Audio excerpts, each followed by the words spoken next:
உதயநிதி இவ்வளவு செய்கிறாரு. அப்படின்னா அடுத்து நீங்க என்ன செய்யணும்?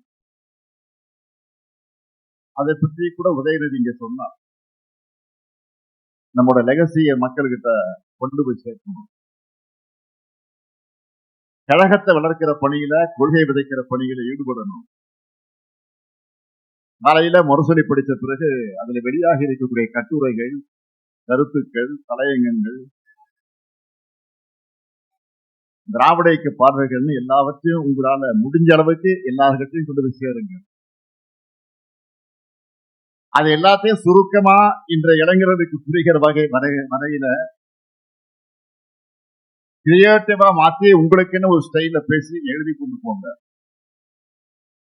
அவங்களுக்கு விழிப்புணர்வையும் தெளிவையும் ஏற்படுத்தி தமிழ்நாட்டை உயர்த்தக்கூடிய கழகத்தின் பாதையில அவங்க கொண்டு வரணும். இன்னைக்கு தொழில்நுட்பம் எவ்வளவோ பெருகிடுச்சு. அந்த அளவுக்கு உங்களுடைய கடமையும் பெருகிடுச்சு.